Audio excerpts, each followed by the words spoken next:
Yes, thank you, and thank you very much for inviting me to be here tonight. Rosie's asked me in particular to talk about that integration of health and care, and about the evidence base behind what works and what doesn't when we talk about integration. But I also wanted to start with 3 or 4 initial points, just to place some of your subsequent questions and the debate tonight in a broader context. And the first of those is that the NHS and the services it delivers really matter. Now, I know you know that because you've come out of an evening in great numbers to have this debate. But actually, people have described the NHS as the closest thing that Britain has to a national religion.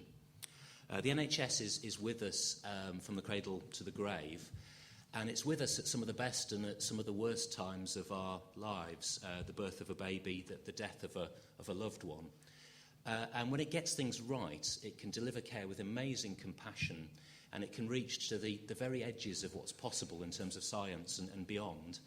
Equally, when it gets things wrong, the damage that it can do can be irreparable.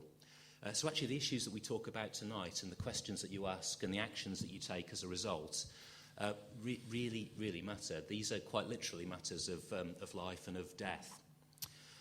Secondly, the issues are really, really complicated, partly because the NHS is so complicated. And one of the reasons for that is because it's so incredibly big, which I know is a self-evident, a fairly obvious point to make. But you've got some of the stats in your packs, and you'll see that they reckon that the NHS treats about 1 million people every 36 hours. My maths is pretty shaky, but I think by the time this meeting ends, the NHS will have treated 55,000 more people than it had treated when we started. It's got a budget of about £110 billion and it employs 1.4 million people. It's often said it's one of the biggest employers in the world outside of the Chinese army and the Indian railway service. If it was a country, the NHS would be the 30th largest country in the world. And outside of the banks, if it was a FTSE 100 company, it would be the 3rd biggest in the world, just behind Shell and BP. So when we talk about the NHS as if it's a single thing, it masks an incredible amount of complexity because the organisation is so big and so broad and so far-reaching. The third point I think I'd make is that despite the media reports and despite some of our political debates, actually, the NHS still does really well in many, many respects. Again, you've got the data in your packs, but with the Commonwealth survey last year that looked at the quality of healthcare services in a number of different developed countries, the NHS came out as the best in the world. It came out as the best overall. It was the best in terms of quality. It was the best in terms of access. And it was the best in terms of efficiency. And I'm not sure those are things that members of the public would naturally have said of their local health services. By far the worst service anywhere in the world in that particular study was the US, which did dreadfully on all those different criteria. And actually, when you look at the data, there's quite high levels of staff satisfaction in spite of the very real pressures we're facing. And there's very high levels of patient satisfaction, both from the broader public, but also from patients who have recent experience of using health services. And typically, recent patients are even more positive about the NHS than the general public. So if you ask most of us, we say the NHS is pretty good. And we may have got our impression of that from people we've talked to, or from the papers, or from neighbours, or from friends. If you ask people who've recently used it, they say it's really, really good in terms of the quality of the care that it delivers. Despite that, though, as Philip said, there are some significant problems. We've had a series of care scandals in recent years that have underlined what can go so drastically wrong sometimes in our services and in our systems. And the need to improve quality and safety and to learn what to do differently and what to do better when things do go wrong is crucial. Philip mentioned funding issues as well, and those are really significant both now and going forward after the election. The NHS has estimated that because of the pressures it faces, there'll be a funding shortfall of about £30 billion by 2020. Now, the service thinks it can make up £22 billion of that total by productivity savings, which feels optimistic to me. But it's asking the public and the political parties for the remaining £8 billion. Now, all the main parties have put forward proposals about the funding that they would provide, and there are some similarities and there are some differences. As I understand it, they're all quite a long way away from that 8 billion gap that the Health Service is saying that it needs just to stand still. And whoever wins the general election, what we do about that funding gap in the short and the medium and the long term will be crucial, as Philip highlighted. We've definitely got a very fragmented system. Part of the difficulty at the moment is because nobody's in charge. It's actually quite hard to get anything done in response to some of the pressures that we face. And we also have a need to rebalance the services that we've currently got. And debates like this one tonight can be really important there because there are two dual pressures. Some of the services we deliver are very, very specialist and very complex, and they're probably best provided in quite large, quite centralised regional services where you can concentrate all the expertise that you've got and where we can have 24/7 access to those skills and to that expertise. And that might mean some local services having to give up some of that expertise to a more centralised regional service. And at local level, that can feel and look like a cut. It probably isn't, actually. It might be about trying to make best use of the expertise and the skills we've got by centralising some of it in a regional setting, rather than actually a reduction in service. And how we engage in those debates as a society so that we can ask critical questions but engage constructively with those debates rather than say, well, not in my backyard, hands off my local services, will be really, really important.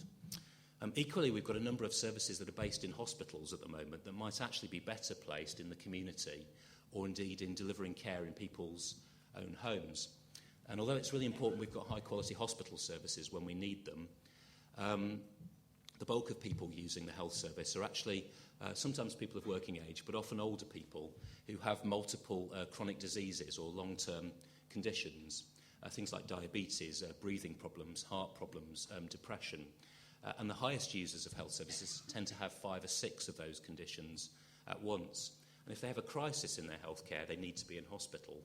But the bulk of the care they need is more around supporting their own health and managing their own condition at home, and its support in primary care and in the community.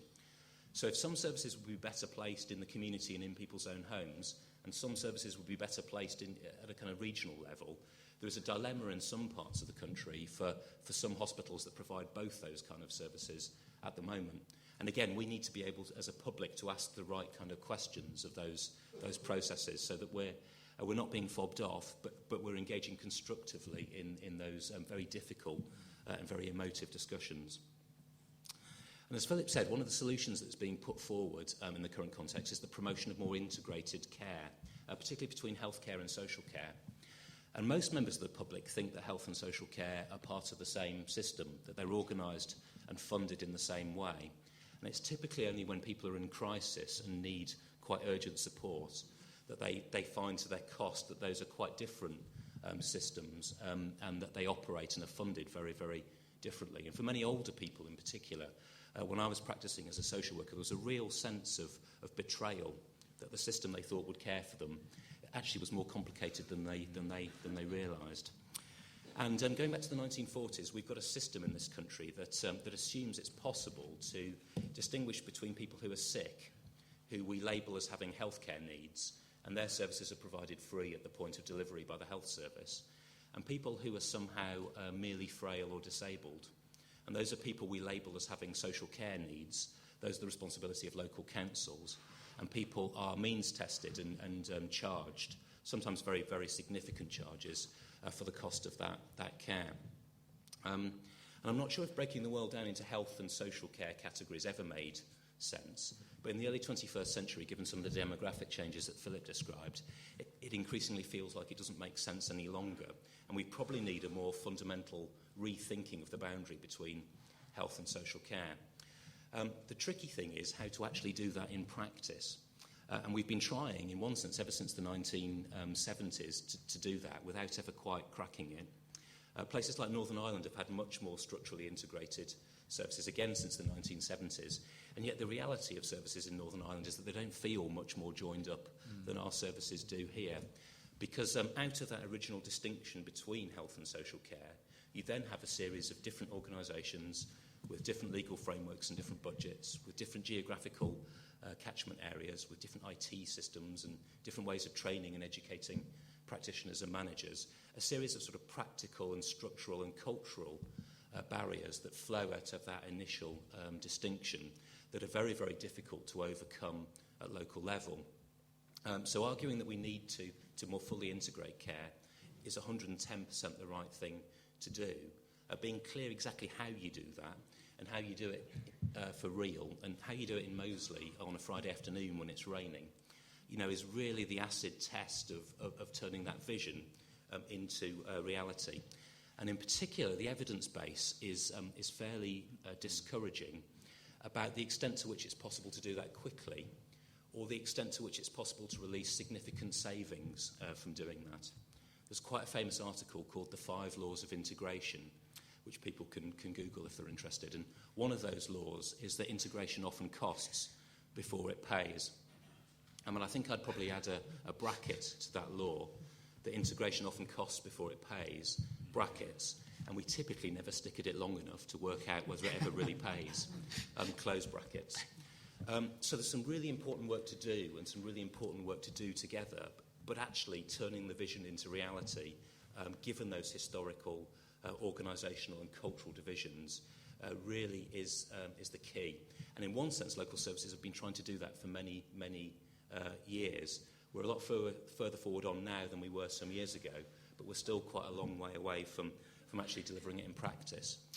And probably what's important for me and what I'd be keen for us to debate tonight is the extent to which it's actually possible to integrate care in the current structures. Another of those 5 laws of integration is that it's quite difficult to integrate a square peg into a round hole. And we found over time that it's very, very difficult to try and integrate care in a system that wasn't designed with integration in mind.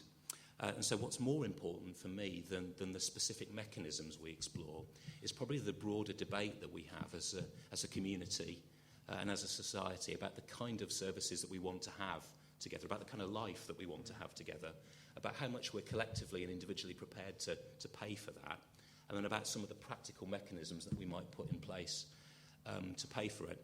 Because a lot of the options that are considered from time to time are often bandied in the media and in some of the sort of Prime Minister's questions as being unaffordable, as if that's an economic argument.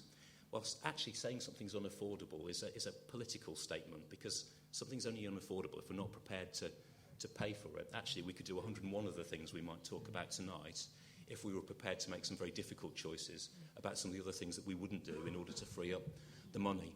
So the vision is important, the specifics of how you do it is important, but actually having that prior debate about what kind of services do we want, what kind of life do we want to have together as a community, and to what extent are we prepared to pay for it, feels a more fundamental debate for us to be having, so that frontline services are then freed up and empowered to deliver on our behalf the integrated care that we say we want. Mm-hmm.